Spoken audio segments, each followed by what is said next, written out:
সুইডেনের অর্থনীতিবিদ, নাম হচ্ছে গুনার মিরডাল। গুনার মিরডাল ইনি 1956 সালে এই থিওরিটা সম্পর্কে প্রথম, এই মডেলটা সম্পর্কে প্রথম আলোকপাত করেন।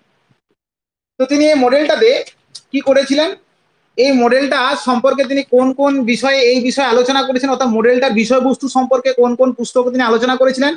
তিনি এশিয়ান ড্রামা বলে 1956 সালে লেখা একটা পুস্তক, তার নিজস্ব লেখা, এবং তার রচিত economic theory and under development regions, economic theory and under development regions, under developed regions, এই বইটাতে তিনি 1957 সালে এই লেখা বইটাতে তিনি এই বিষয় সম্পর্কে আলোকপাত করেছিলেন।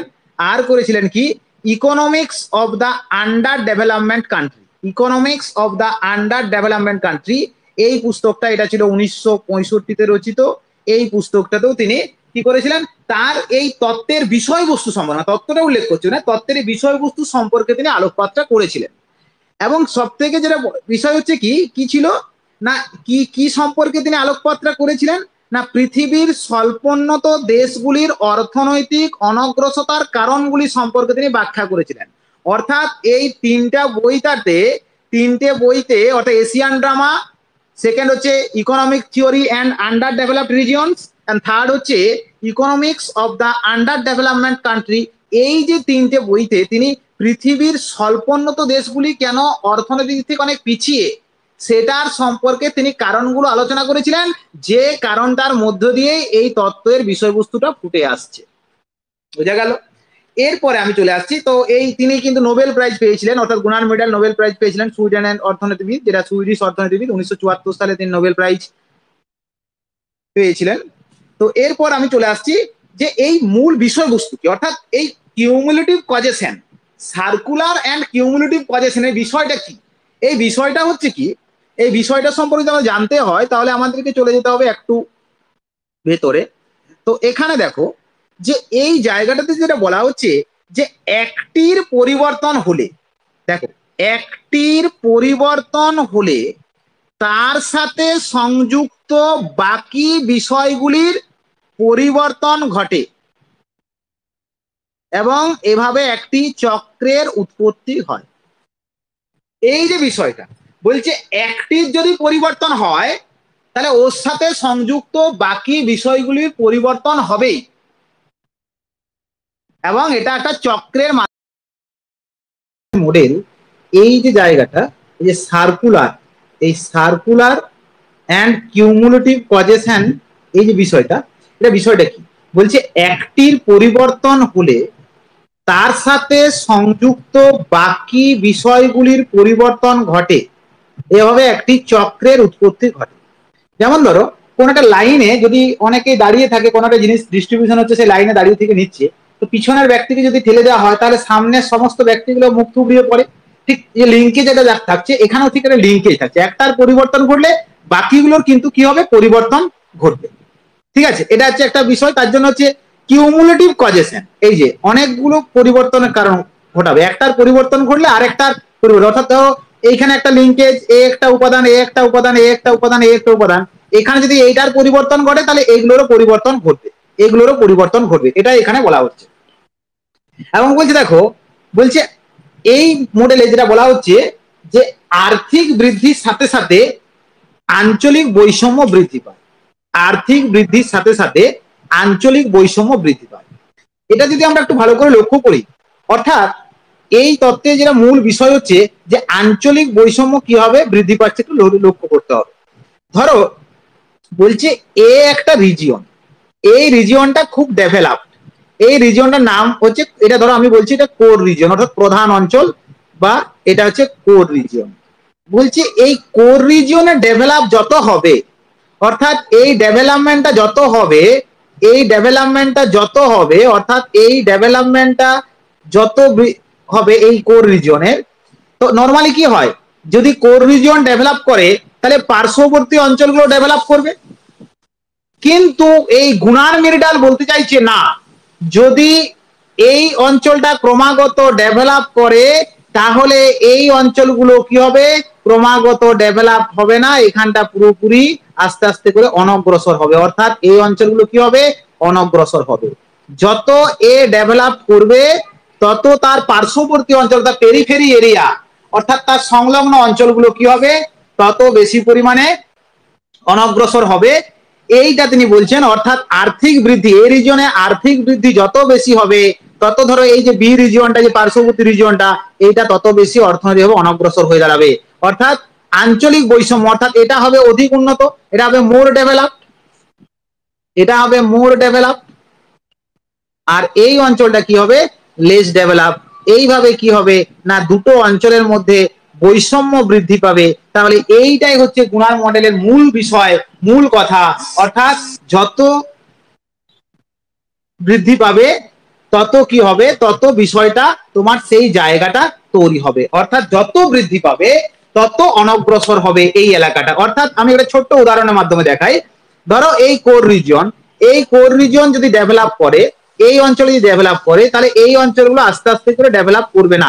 যেমন কি যদি কোনো একটা শিল্প এখানে গড়ে ওঠে, সেখানে যদি সমস্ত সুযোগ সুবিধা পায়, আমরা এটা ইন্ডাস্ট্রিয়াল ইনার্সিয়া পড়েছি, শিল্প জাড্য, যে কোনো একটা অঞ্চলে যদি একটা শিল্প গড়ে ওঠে তখন ওই অঞ্চলে বিভিন্ন ধরনের ইনফ্রাস্ট্রাকচারগত সুবিধা, পরিবহনের সুবিধা ইত্যাদি থাকার জন্য তখন কিন্তু শিল্পগুলো এই অঞ্চলেই গড়ে উঠবে। অর্থাৎ যত এখানে শিল্প বেশি গড়ে উঠবে তত এখান থেকে বি অঞ্চল থেকে প্রচুর শ্রমজীবী মানুষ কর্মসংস্থানের তাগিদে এখানে চলে আসবে। যদি এখানকার মানুষ এখানে চলে আসে, এই রিজনে চলে আসে বি অঞ্চল থেকে, তাহলে বি এর মার্কেটটা ছোট হয়ে যাবে। তাহলে বি এর মার্কেট যদি ছোট হয়ে যায় তাহলে সেখানে চাহিদা কমে গেল, তাহলে সেখানে নতুন কোনো শিল্প স্থাপনের কোনো সম্ভাবনাই থাকছে না। উপরন্তু কি হচ্ছে, যারা দক্ষ শ্রমিক তারা সব কর্মসংস্থান তাগিদে এই রিজনে চলে এলো, তাহলে আস্তে আস্তে করে কি হবে, এই বিটা পুরো একদম ডেভেলপ হবে না, লেস ডেভেলপ হবে। অর্থাৎ বাকিদের থেকে একটু ভিন্ন কথা বলেছিল কি, যে কোর রিজিয়ন ডেভেলপ করলে পার্শ্ববর্তী অঞ্চলগুলো ডেভেলপ করবে। ইনি বলছেন না, কোর রিজিয়ন যদি ডেভেলপ করে পার্শ্ববর্তী অঞ্চলগুলো তত বেশি কি হবে না, অনুন্নত হবে, অনগ্রসর হবে এবং আঞ্চলিক বৈষম্য বৃদ্ধি পাবে। তাই এখানে বলা হচ্ছে আর্থিক বৃদ্ধির সাথে সাথে, এই যে কথাটা বলা হচ্ছে যে আর্থিক বৃদ্ধির সাথে সাথে কি হয়, আঞ্চলিক বৈষম্যটা বৃদ্ধি পাবে। ঠিক আছে, তো এরপরে দেখো এই জায়গাটা যদি আমরা একটু ছোট্ট করে ভালো করে জিনিসটাকে আলোচনা করি, তাহলে দেখতে পাবো ধরো কোন একটা কোর রিজিয়ন, কোন একটা কোর রিজিয়ন, অর্থাৎ এই যে অঞ্চলটা, এখানে কোর রিজিয়ন কেন হয়, নিশ্চয়ই কিছু সুবিধা আছে। হঠাৎ করে ধরো এই পুরো এলাকাটার মধ্যে, এই পুরো এলাকাটার মধ্যে যদি এখানে ধরো কোন একটা অঞ্চল কোর অঞ্চল রিজিয়ন হিসেবে আত্মপ্রকাশ করে, তাহলে নিশ্চয়ই এতগুলো অঞ্চলে করলো না কেন, নিশ্চয়ই এখানে কিছু সুবিধা আছে। কি সুবিধা আছে, কিছু ভৌগোলিক সুবিধা থাকবে। কি কি ভৌগোলিক সুবিধা থাকতে পারে, যেমন ধরো বন্দরের সুবিধা থাকতে পারে, সেই এলাকাটা সমতল ভূমি হতে পারে, সেখানে পরিবহনের ব্যাপক সুবিধা থাকতে পারে, শক্তি সম্পদের যোগান থাকতে পারে, কাঁচামালের যোগান থাকতে পারে ইত্যাদি সমস্ত কিছু বিষয়টা ওখানে থাকার কারণে সেখানে ধরো কোনো একটা শিল্প সেখানে কি হলো, আত্মপ্রকাশ করলো, সেই জায়গাটা আত্মপ্রকাশ করলো, অর্থাৎ সে কোর রিজন হিসেবে আত্মপ্রকাশ করলো। তো সেই এলাকাটা কিভাবে আস্তে আস্তে ডেভেলপ করবে, যে আর্থিক বৃদ্ধি অর্থাৎ কোর রিজনটা কিভাবে আস্তে আস্তে ডেভেলপ করবে, সেই এলাকাটায় আমি একটা চিত্রের মাধ্যমে তোমাদের বিষয়টা বোঝাচ্ছি। কোর রিজনটা আস্তে আস্তে, অর্থাৎ প্রথমে একটা নির্দিষ্ট ভৌগোলিক সুযোগ সুবিধার কারণে সেই অঞ্চলটা গড়ে উঠলো কোর রিজন হিসাবে। এরপরে সেই কোরটা দিন দিন ডেভেলপ কি করে করছে সেইটা আমি একটা মডেলের মাধ্যমে দেখাবো, যেটা চক্রাকার পদ্ধতিতে জিনিসটা রাউন্ড হচ্ছে বিষয়টা। তাহলে আমি সেই জায়গায় চলে যাই।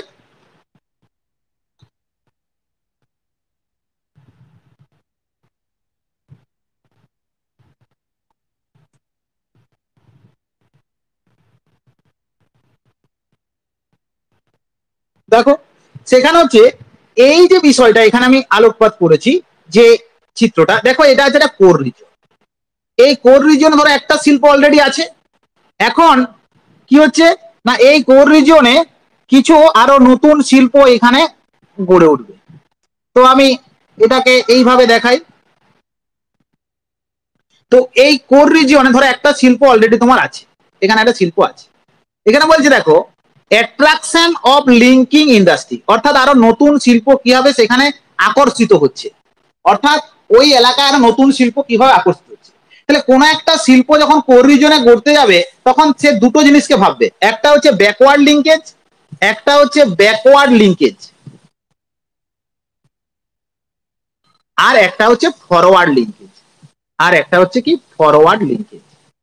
তো ব্যাকওয়ার্ড লিঙ্কেজ বিষয়টা কি, ব্যাকওয়ার্ড লিঙ্কেজ হচ্ছে যে এই যে ব্যাকওয়ার্ড লিঙ্কেজ বলছি, এই ব্যাকওয়ার্ড লিঙ্কেজ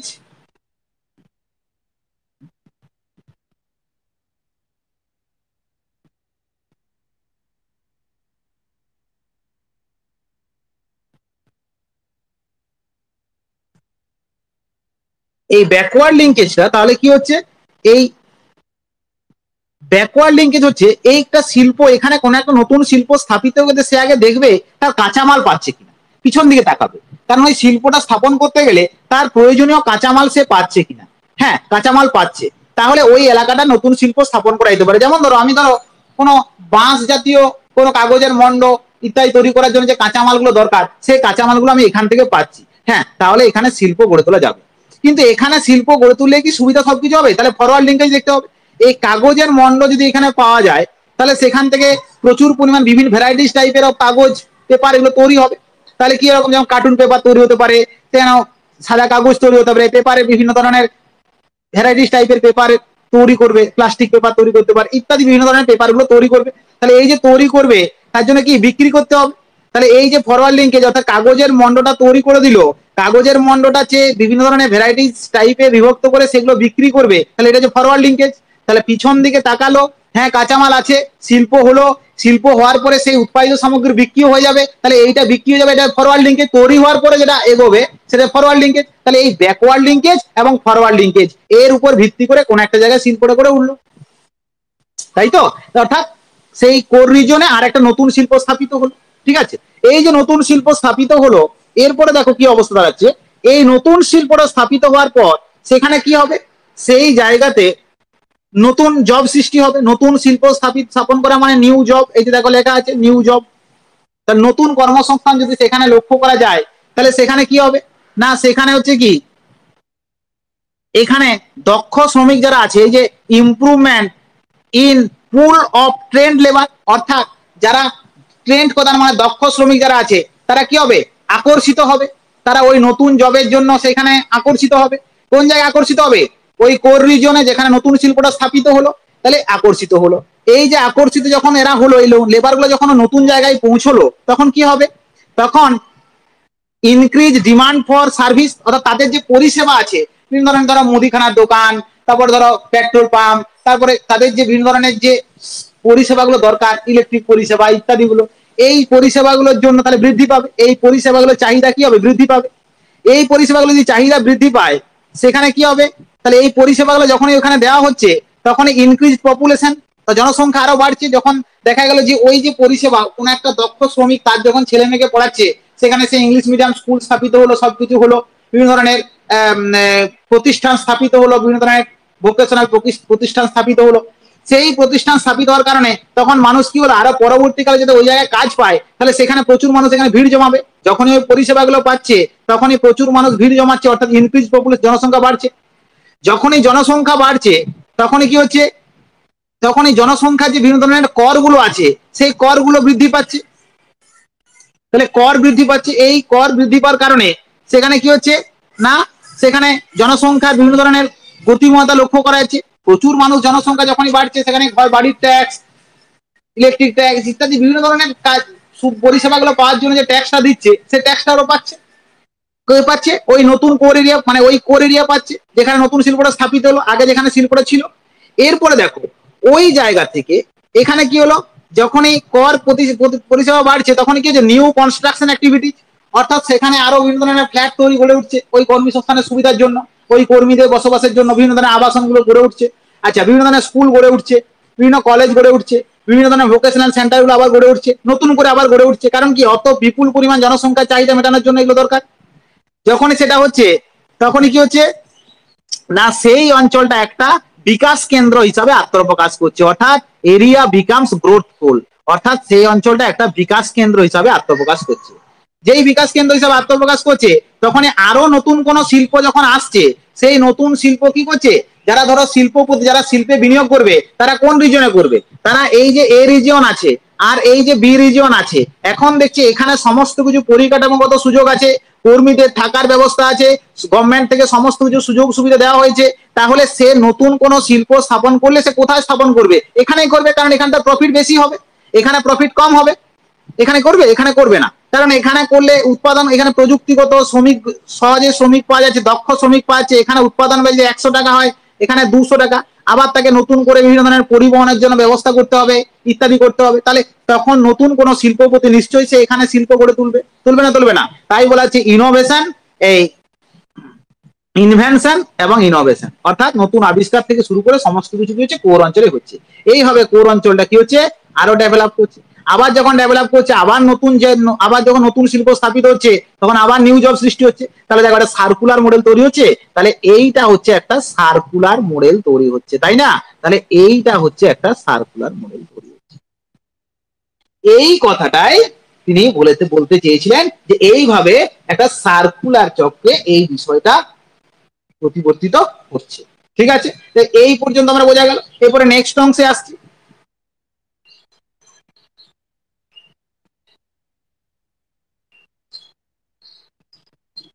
এরপরে দেখো গুনার মির্ডাল, অর্থাৎ মির্ডাল কি করেছে না দুটি পদ্ধতিতে, অর্থাৎ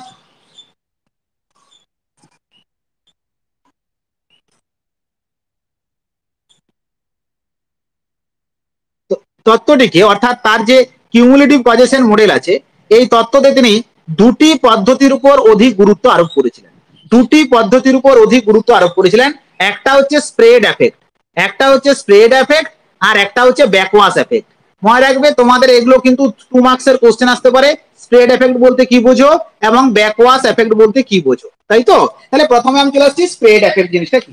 স্প্রেড এফেক্ট হচ্ছে যখন কোনো অঞ্চলে, বলছে যখন কোনো অঞ্চল ধীরে ধীরে উন্নতি লাভ করে, ঠিক আছে, যখন কোন অঞ্চল ধীরে ধীরে উন্নতি লাভ করে তখন কি হয় না তার যে উন্নতির প্রভাব বাইরের অঞ্চলের দিকে ছড়িয়ে পড়ে থাকে, তাকে বলা হচ্ছে স্প্রেড এফেক্ট। অর্থাৎ এই যে অঞ্চলটা ধীরে ধীরে ডেভেলপ করলো, এটা হচ্ছে কোর রিজিয়ন। এই কোর রিজিয়ন থেকে তার যে প্রভাব প্রতিপত্তি সেটা কি হলো চারদিকে ছড়িয়ে গেল, ছড়িয়ে গেল, এই ছড়িয়ে গেল। তাহলে এইটাকে বলা হচ্ছে কি স্প্রেড এফেক্ট, এটাকে বলা হচ্ছে স্প্রেড এফেক্ট। আমি একটা ছোট্ট উদাহরণ দিই তাহলেই বুঝতে পারবে। ধরো সেটা হচ্ছে তোমরা জানো যে এখানে ধরো একটা ব্যাংক পরিষেবা সৃষ্টি করেছে, ধরো একটা এসবিআই ব্যাংক গড়ে উঠেছে, এটা ধরো একটা এসবিআই গড়ে উঠেছে। তো এই এসবিআই শাখা প্রচুর পরিমাণে, তাহলে কোর অঞ্চলে এসবিআই একটা ব্যাংক আছে। এই এসবিআই ব্যাংক যখন কোর অঞ্চলে আছে তখন এই কোর অঞ্চলে তো প্রচুর মানুষ সেখানে এসে বসবাস করছে। তাহলে ওই এসবিআই এর উপরে কি হচ্ছে প্রচুর একটা চাপ পড়ছে, অর্থাৎ এত কাস্টমার এত কিছু তাদেরকে পরিষেবা দেওয়া খুব কষ্ট করে যাচ্ছে। তখন কি করছে সে বিভিন্ন ধরনের যে ওটাকে কি বলে, ওটাকে যে পয়েন্ট গুলো তৈরি করছে এখন সেটা হচ্ছে যে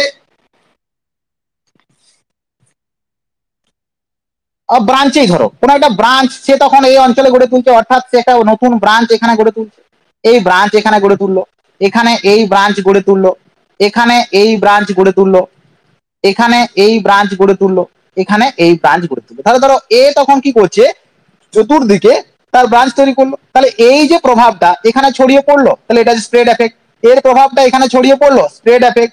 এর প্রভাবটা এখানে ছড়িয়ে পড়লো, স্প্রেড এফেক্ট। এর প্রভাবটা ছড়িয়ে পড়লো, স্প্রেড এফেক্ট। তাহলে এই যে প্রচুর ব্রাঞ্চ সৃষ্টি করলো, এটা হচ্ছে ধরো তোমার স্প্রেড এফেক্টের মধ্যে পড়ছে। তাহলে কোন কোন বিষয়গুলো ছড়িয়ে পড়ছে না স্প্রেড এফেক্টের মাধ্যমে কি উপকার লাভ করছে? স্প্রেড এফেক্টের মধ্যে যেগুলো উপকার লাভ করছে সেগুলো যদি আমরা একটু ভালো করে লক্ষ্য করি তাহলে দেখতে পাবো কি, দেখো এই যে ডিফিউশন অফ ইনভেস্টমেন্ট, অর্থাৎ কি হচ্ছে diffusion of investment and innovation. দেখা গেল কি যে এই এলাকাটা থেকে এই এলাকায় যখন আর কোনো জায়গায় কোনো প্রয়োজন মানে পাওয়া যাচ্ছে না সব ঠিকঠাক মতো, তখন তারা কি করলো এই অঞ্চলে তারা কোনো ইনভেস্ট করলো, এই অঞ্চলে ইনভেস্ট করলো। এই অঞ্চলে ইনভেস্ট করার পর যেমন ধরো আমি তোমাদের একটা ছোট্ট উদাহরণ দিই, সেটা হচ্ছে বেলঘরিয়াতে যখন রাইসের সেন্টার খুলেছিল তখন সেটা কোর এরিয়া। তারপর যখন রাইসের প্রচুর স্টুডেন্ট বাড়লো তখন রাইস বিভিন্ন জায়গায় ব্রাঞ্চ করলো। আজকে ধরো দুর্গাপুরে ব্রাঞ্চ করেছে, বাঁকুড়া সতীঘাটেও একটা ব্রাঞ্চ হয়েছে, হয়েছে তো বিভিন্ন জায়গায় পশ্চিমবঙ্গের বিভিন্ন জায়গায় ব্রাঞ্চ হয়েছে। তাহলে এইটা হচ্ছে ডিফিউশন, ডিফিউশন অফ ইনভেস্টমেন্ট। তাহলে রাইসের যে কর্ণধার সুমিত রয় সে কিন্তু বিভিন্ন জায়গায় ইনভেস্টমেন্ট করলো, এই জায়গায় ব্রাঞ্চ তৈরি করলো, এখানে টিচার দিয়ে পড়াতে শুরু করলো, এই জায়গায় পড়ানো শুরু করলো, মানে এখানকার ছেলেমেয়েরা এখান থেকে কিছু সুবিধা পাচ্ছে। তাহলে এটা হচ্ছে স্প্রেড এফেক্ট।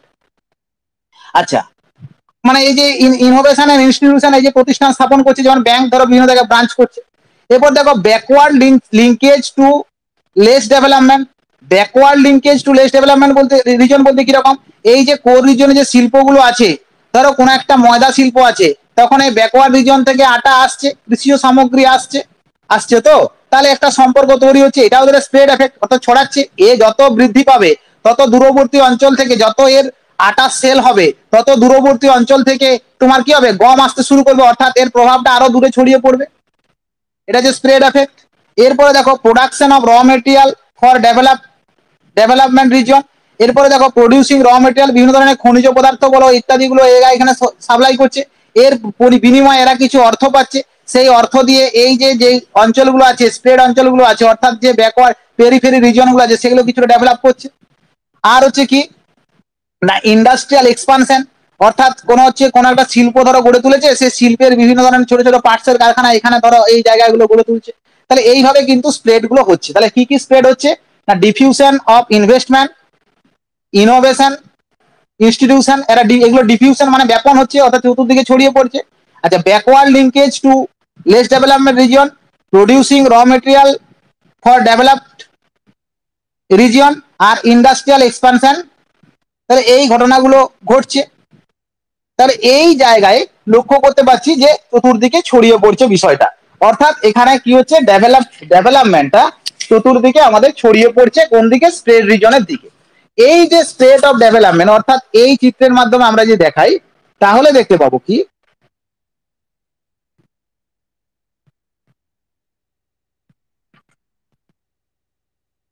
এই যে অংশটাই এখানে দেখো, এই যে কোর রিজিয়ন, অর্থাৎ এটাকে ধরে নিচ্ছি আমি গ্রোথ পুল, এটাকে ধরে নিচ্ছি গ্রোথ পয়েন্ট, তোমরা এই চিত্রটা কিন্তু দেবে। এটা হচ্ছে গ্রোথ পয়েন্ট। গ্রোথ পয়েন্ট মানে ওই যে বললাম বিকাশ কেন্দ্র হিসাবে অবস্থান করছে, অর্থাৎ বৃদ্ধির কেন্দ্র সমস্ত কিছু। কোর রিজিয়নটা কোনটা না এই রিজিয়নটা। এরপরে এখান থেকে কি হচ্ছে, এই যে এলাকাটা, এই যে দাগ দেওয়া আছে, এইটা হচ্ছে কি পেরিফেরি, এটা হচ্ছে পেরিফেরি।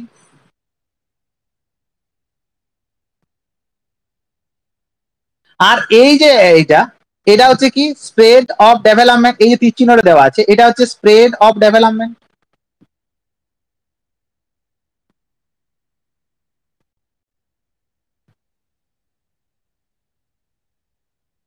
এটা হচ্ছে স্প্রেড অফ ডেভেলপমেন্ট।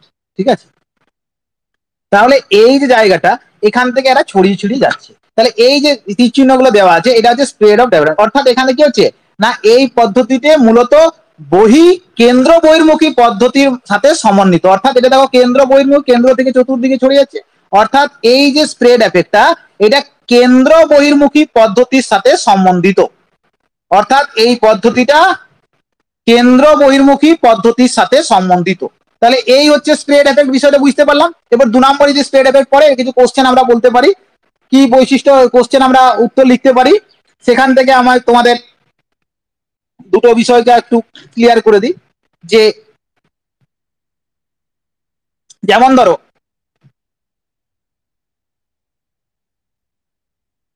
কি বলা আছে যে এটি সর্বদা আঞ্চলিক উন্নয়নের স্বার্থে উন্নয়নের ক্ষেত্রে ব্যবহৃত হয়। দেখো এই যে কোর রিজিয়নটা, এই কোর রিজিয়ন আর এই ধরো পেরিফেরি রিজিয়ন আছে, তাহলে দেখো এখান থেকে যদি বহির্মুখী যদি স্প্রেড ঘটে ডেভেলপমেন্টে, অর্থাৎ ডেভেলপমেন্টে যদি স্প্রেড ঘটে, তাহলে দেখো আঞ্চলিক অসাম্যতা, অর্থাৎ আঞ্চলিক মানে এটা একটা আঞ্চলিক বৈষম্য দূর করবে। চতুর্দিকে যদি ইয়েটা হয়, প্রবাহটা হয়, ডেভেলপমেন্টের যে প্রবাহ চতুর্দিকে হয়, তাহলে কি হবে, সর্বদা আঞ্চলিক উন্নয়ন, অর্থাৎ পুরো অঞ্চলটার উন্নয়নের ক্ষেত্রে ব্যবহৃত হবে, অর্থাৎ রিজিওনাল ডেভেলপমেন্টের ক্ষেত্রে ব্যবহৃত হবে এই পদ্ধতিটা, তাই তো। আর দেখো কোন অঞ্চলের সার্বিক উন্নয়ন এই তত্ত্বের উপর প্রতিষ্ঠিত, অর্থাৎ স্প্রেড এফেক্টের উপরে কোন একটা অঞ্চলের এই যে পুরো অঞ্চলটা জুড়ে উন্নয়ন, তাহলে সার্বিক উন্নয়ন হচ্ছে। আচ্ছা, এটি গতিশীল ভারসাম্য তত্ত্বের উপর নির্ভর করে নিয়ন্ত্রিত হয়। যে বললাম ব্যাকওয়ার্ড রিজনের সাথে সম্পর্ক, এ কি করছে এখান থেকে কাঁচামাল দিচ্ছে, কাঁচামাল দেওয়ার ফলে কি হচ্ছে না এও তো কিছু অর্থ পাচ্ছে, এর অর্থের ফলে উন্নত হচ্ছে। তাহলে বলছে এই যে গতিশীল ভারসাম্য তত্ত্বের উপর নির্ভর করে নিয়ন্ত্রিত হয়ে থাকে। এবং আপওয়ার্ড মুভমেন্ট ও ডাউনওয়ার্ড মুভমেন্টের মধ্যে ভারসাম্য বজায় থাকে। কিরকম আপওয়ার্ড মুভমেন্ট বলতে কিরকম, ধরো এই যে এলাকাটা যে জিনিসটা তৈরি করলো, সেই জিনিসটা সেই আটাটা তোমার এখানে পৌঁছালো, এই মানুষগুলোর প্রয়োজনীয় দ্রব্যের চাহিদা মেটালো এই পেরিফেরি রিজনের। আবার ধরো এই আটাটা তৈরির জন্য এই যে এই মুভমেন্টটা এইখান থেকে আসছে, তাহলে এইটা হচ্ছে কি আপওয়ার্ড মুভমেন্ট, অর্থাৎ এই মুভমেন্টটা হচ্ছে আপওয়ার্ড মুভমেন্ট। আর এখান থেকে দেখো এই যে উন্নত অঞ্চল থেকে অবনত অঞ্চলের দিকে যাচ্ছে ডাউনওয়ার্ড মুভমেন্ট, তাহলে আপওয়ার্ড মুভমেন্ট এবং ডাউনওয়ার্ড মুভমেন্টের মধ্যে ভারসাম্য থাকে।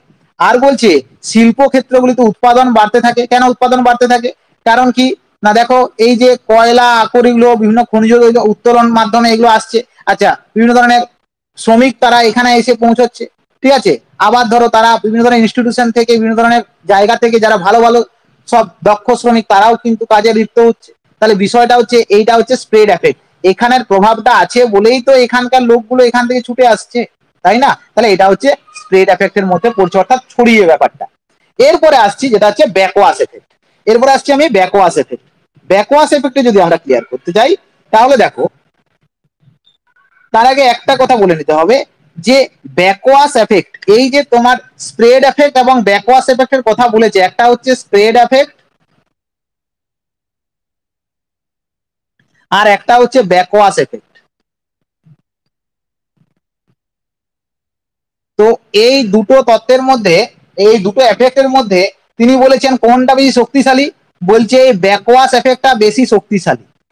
এই ব্যাকওয়াশ এফেক্টটা বেশি শক্তিশালী হওয়ার কারণে আঞ্চলিক বৈষম্যটা লক্ষ্য করা যায়, অর্থাৎ কোন একটা অঞ্চল উন্নত হয়, কোন একটা অঞ্চল অবনত হয়, অর্থাৎ যে উন্নত সে আরো বেশি উন্নত হয়, যে অবনত সে আরো বেশি অবনত হয়, ঠিক আছে। এই যে বিষয়টা, এটা কিন্তু খুব গুরুত্বপূর্ণ একটা বিষয়, অর্থাৎ ব্যাকওয়াশ এফেক্ট। এই ব্যাকওয়াশ এফেক্টের প্রভাবটা অত্যন্ত বেশি, এই ব্যাকওয়াশ এফেক্টের প্রভাবটা অত্যন্ত বেশি এই স্প্রেড এফেক্টের থেকে। এটা কিন্তু গুনার মেডালের মতামত অনুযায়ী।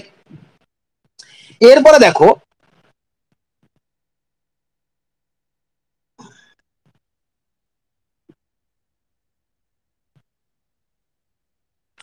এখানে দেখো এই ব্যাকওয়াশ এফেক্ট যদি বলতে হয় তাহলে যে জায়গাটা জানতে হবে, অর্থাৎ এই ব্যাকওয়াশ এফেক্ট,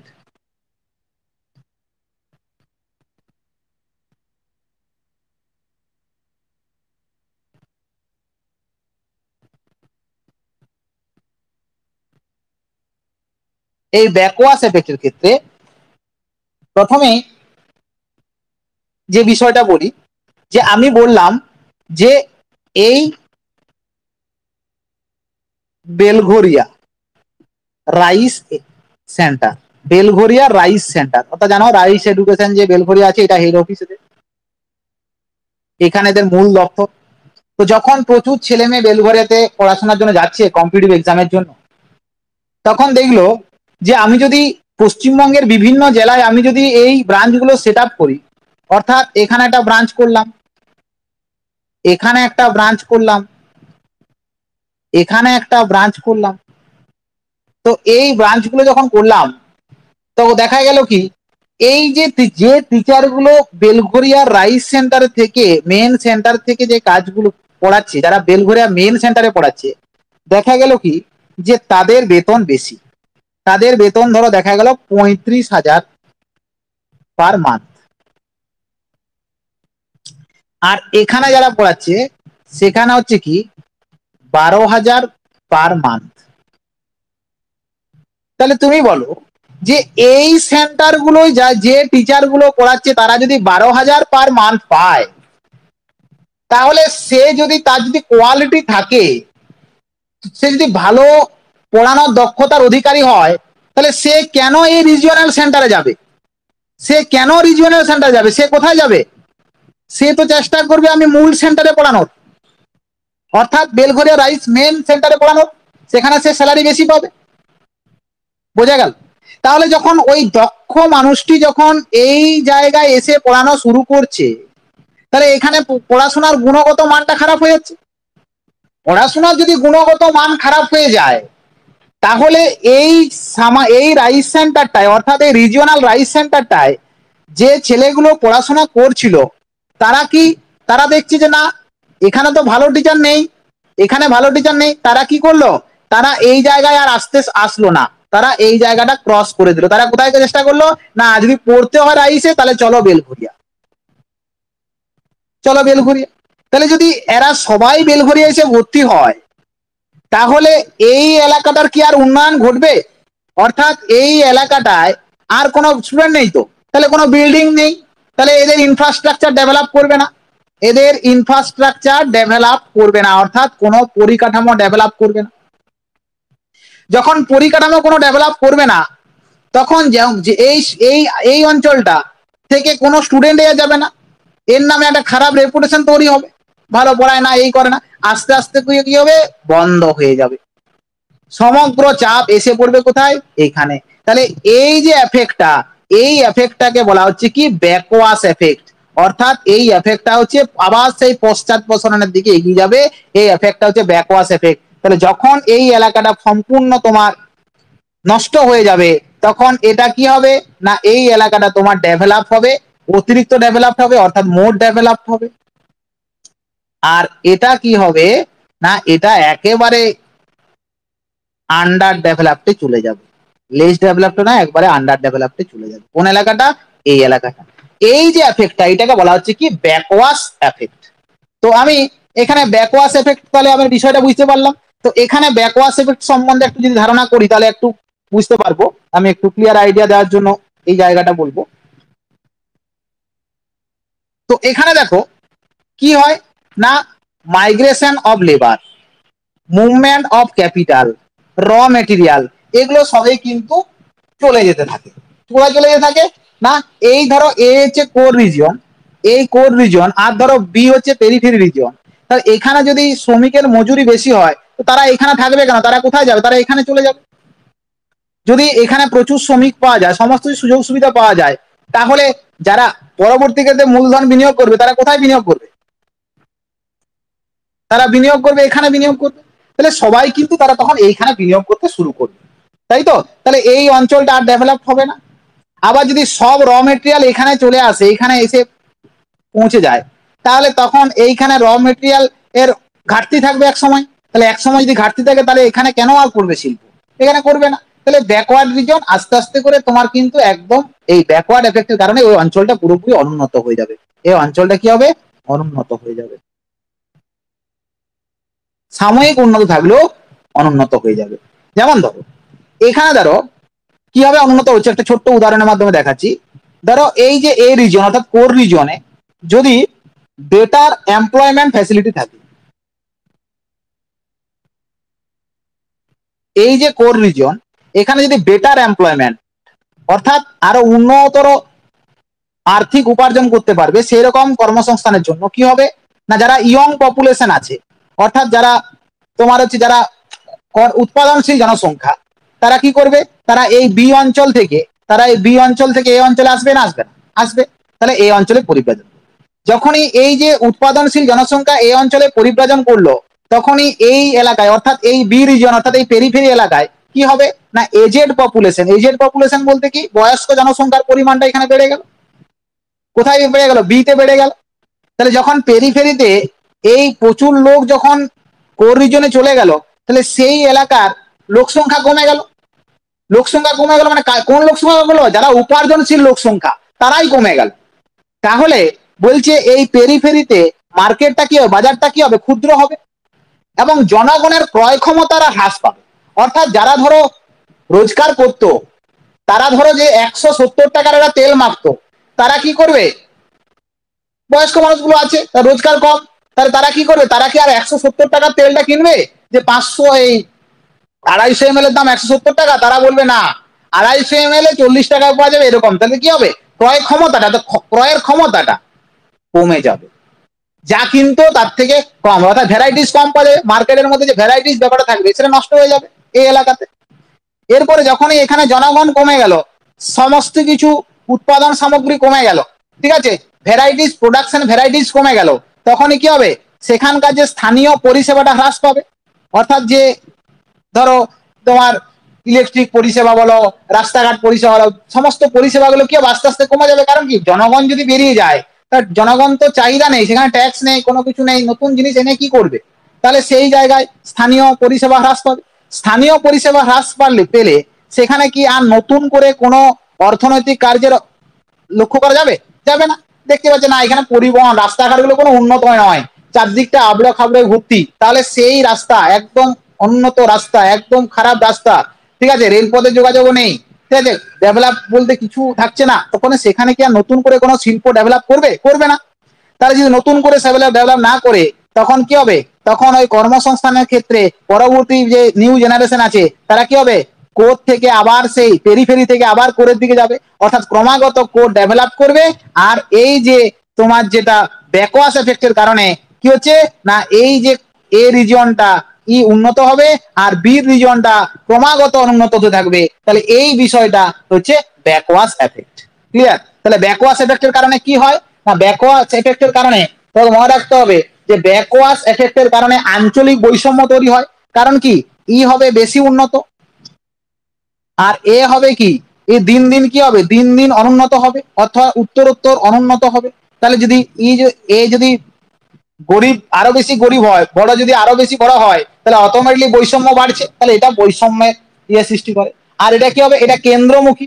এই মডেলটা কি, আগেরটা যেমন আমি বললাম যে এটা হচ্ছে বহিঃকেন্দ্রমুখী, এটা কি হবে কেন্দ্রমুখী। অর্থাৎ এই মডেলটা চিত্র যদি আমরা দেখাই তাহলে কি হবে, চিত্রটা হবে এই মডেলে যদি আমরা চিত্রকে লক্ষ্য করি তাহলে দেখতে পাবো কি না, ধরো এই যে এটা হচ্ছে গ্রোথ পোল, এটা হচ্ছে কি, এটা হচ্ছে গ্রোথ পোল অর্থাৎ বিকাশ কেন্দ্র কোডটা, ঠিক আছে। আর ধরো এই যে এলাকাটা, এইটা হচ্ছে পেরিফেরি, এটা হচ্ছে পেরিফেরি। আর কি হবে তাহলে, এখান থেকে কি হবে, মানুষজন এই পেরিফেরি থেকে মানুষজন কোন দিকে আসবে, এই দিকে আসবে।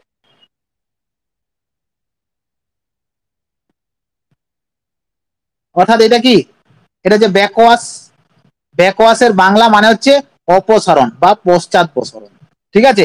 অর্থাৎ নদী যেমন কি হচ্ছে, জল যেমন কি হলো, জল সমুদ্রের যে ঢেউগুলো সেগুলো উপকূলে আছড়ে পড়ার পর কেমন তটভূমিতে ছড়িয়ে পড়ে যায়, আবার নিচের দিকে আবার সমুদ্রে ফিরে যায়, ঠিক একই রকম ভাবে এখানেও তাই, এলো কিছুদিন করলো, দেখলো হচ্ছে না, আবার ফিরে গেল, তাহলে এইটাকে বলা হচ্ছে ব্যাকওয়াশ। তাহলে এইভাবে কিন্তু গুনার মিডেল কিন্তু একটা বিপরীত তত্ত্ব দিয়েছিলেন যে কোন একটা কোর এলাকা উন্নত হলে যে পার্শ্ববর্তী এলাকা উন্নত হবে তা নয়, বরং সেই পার্শ্ববর্তী এলাকাটা আরো বেশি করে অনুন্নত হবে, ঠিক আছে।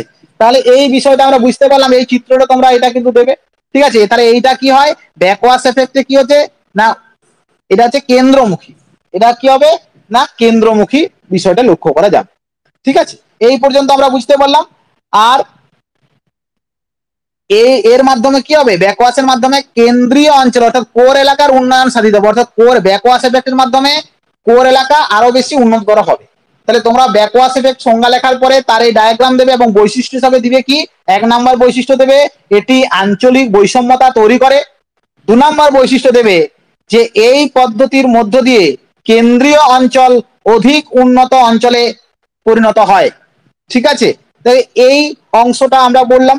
এরপরে পরবর্তী অংশে আসছি যে গুনার মৃডাল কি বলতে চেয়েছিলেন। গুনার মৃডাল যেটা বলতে চাইছিলেন,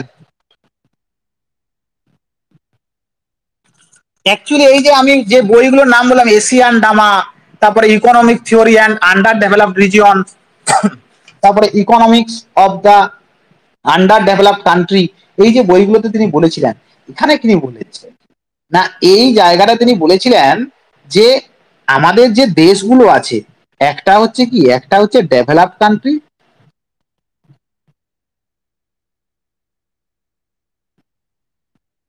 আর একটা হচ্ছে আন্ডার ডেভেলপড কান্ট্রি।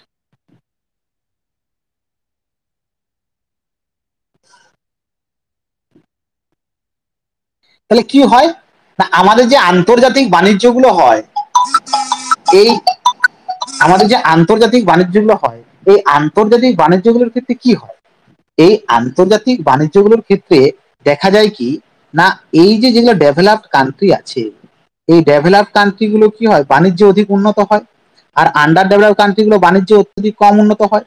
তো কি হয় না, এই এলাকাটায় এই উন্নত দেশগুলিতে কি হয় না, এরা শিল্প স্থাপন করে, এরা শিল্পে উন্নত, এরা শিল্পে উন্নত, অর্থাৎ এই উন্নত দেশগুলো কি হচ্ছে, শিল্পে উন্নত। তাহলে উন্নত দেশগুলো যদি শিল্পে উন্নত হয়, তাহলে এরা কি সৃষ্টি করে, এরা কর্মসংস্থান সৃষ্টি করে, কারা, এই উন্নত দেশগুলো। আচ্ছা, এই উন্নত দেশগুলো, এখানে তো কোনো শিল্প নেই, কিছু নেই, তাই এরা কি করে, এরা কৃষিজ কাঁচামাল,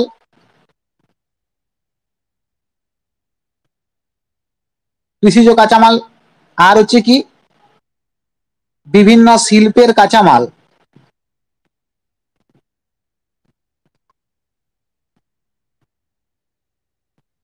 বিভিন্ন শিল্পের কাঁচামাল কি করে, রপ্তানি করে। তাহলে এরা কি করে, এরা রপ্তানি করে।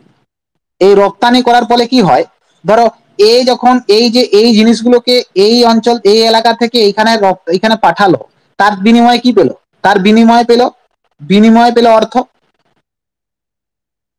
বিনিময়ে কি পেলো না অর্থ পেলো। তাহলে এই বিনিময়ে অর্থ পাওয়ার ফলে কি হচ্ছে, এই দেশগুলো মোটামুটি চলছে। তাহলে যদি ক্রমাগত এই এলাকা থেকে যদি কাঁচামাল এই শিল্প কাঁচামালগুলো এই জায়গায় সরবরাহ করা হয়, সাময়িকভাবে এই এলাকাটা কিছুটা উন্নত হলেও কিন্তু পরবর্তীকালে এরা যখন নিজেরা শিল্প স্থাপন করবো মনে করবে, তখন তো কাঁচামালের অভাব পাবে না। আচ্ছা, এরপরে 2 নম্বর হচ্ছে কি না, এখান থেকে এই যে আন্ডার ডেভেলপ কান্ট্রি থেকে যে দক্ষ মানুষগুলো আছে, তারা এখানে যেহেতু শিল্প নেই, কোনো কিছু নেই, তারা সেখানে পর্যাপ্ত অর্থ পাচ্ছে না। তাহলে পর্যাপ্ত অর্থ না পাওয়ার জন্য তারা কি করবে, তারা কি এই জায়গায় থাকবে, এইখানে থাকবে না, তারা কর্মসংস্থানের তাগিদে তারা আবার এইখানে চলে আসবে। ঠিক আছে, তাহলে পরবর্তী ক্ষেত্রে এই দেশগুলো দেখো যখন এই কাঁচামাল পাচ্ছে, সমস্ত কিছু পাচ্ছে, তাহলে এরা কি হবে, এই কর্মসংস্থান পাচ্ছে, তাহলে এখানে এ 10 টাকায় যে বেতনটা পেত, এখানে এ 25 টাকা বেতন পাচ্ছে, এবং তার যে বুদ্ধি, সেই বুদ্ধির জন্য প্রয়োজনীয় ইনস্টিটিউশন আছে, সেখানে সে উন্নত প্রযুক্তির মাধ্যমে আরো উন্নত এই নতুন ব্রেন গেনের মাধ্যমে কি হচ্ছে, আরো উন্নত প্রযুক্তির মাধ্যমে এরা অল্প দামে সমস্ত জিনিস তৈরি করতে পারছে। অল্প দামে যখন সমস্ত জিনিস তৈরি করতে পারছে, তখন পরবর্তীকালে এরা শিল্প স্থাপন করলেও এদের দক্ষ শ্রমিক নেই, কাঁচামালও প্রায় শেষের মুখে, তাহলে কি হচ্ছে, এখানে উৎপাদন মূল্য বেড়ে যাচ্ছে, তখন এখানে কি হচ্ছে না, এই বাজারে তারা কিন্তু পিছিয়ে যাচ্ছে। ফলে কি হচ্ছে, এই উন্নত দেশগুলো অধিক উন্নত হচ্ছে, আর অনুন্নত দেশগুলো অধিক দিন দিন কি হচ্ছে, আরো বেশি অনগ্রসর হবে। তাই তিনি বলেছেন যে এই উন্নত দেশ এবং অনুন্নত দেশগুলোর যে অর্থনৈতিক বৈষম্যগুলো ঘটছে, তার সাপেক্ষেই তিনি এই মূল তত্ত্বটা দিয়েছিলেন।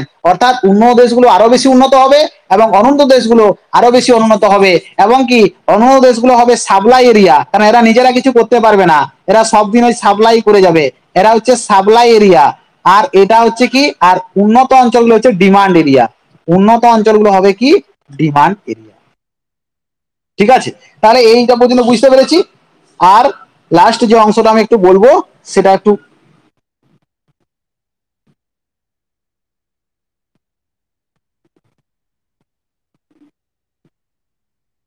এইখানে দেখে নাও, যে এই অঞ্চলটা তোমরা এখান থেকে এই যে বৈশিষ্ট্যগুলো একটু লিখে নেবে। ব্যাকওয়াশ এফেক্ট বলতে কি বোঝো, তার যে দুটো বৈশিষ্ট্য এখানে আমি বলে দিচ্ছি, এই বৈশিষ্ট্যগুলো তোমরা একটু লিখে নেবে।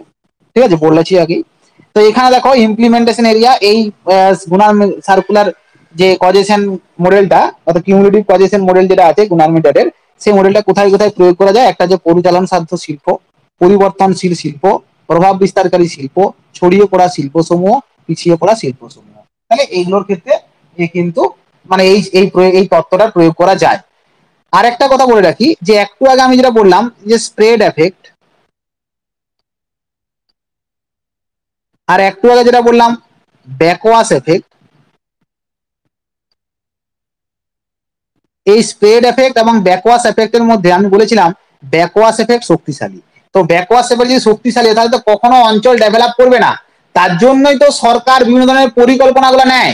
কেন সরকার পরিকল্পনাগুলো নেয়, সেটা হচ্ছে কি দেখো, এইখানে মনে রাখবে যে সরকারি নীতি একমাত্র পারে এই স্প্রেড এফেক্টকে শক্তিশালী করতে। কি নীতি, সরকারি নীতি একমাত্র পারে। কিরকম, ধরো আজকে ধরো এ রিজিয়নটা, এটা এ রিজিয়ন, আর ধরো এটা একটা রিজিয়ন বি, এটা হচ্ছে কোর রিজিয়ন। তো এখানে যদি সমস্ত শিল্পগুলো স্থাপিত হয়, আমি কি বললাম যে এখানে সমস্ত কিছু সুযোগ সুবিধার কথা মাথায় রেখে সমস্ত শিল্পপতি এখানে ইনভেস্টমেন্ট করবে, এখানেই বিনিয়োগ করবে, ফলে এখানেই শিল্প গড়ে উঠবে, ফলে এই অঞ্চলটা আরো বেশি উন্নত হবে এবং বিটা কিছু হবে না, প্রচুর লোকজন বরং বি থেকে এতে চলে আসবে।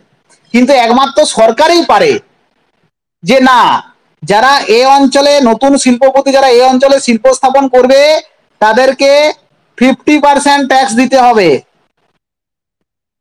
আর এখানে বললো যারা এখানে শিল্প স্থাপন করবে কোনো ট্যাক্স লাগবে না, 0% ট্যাক্স।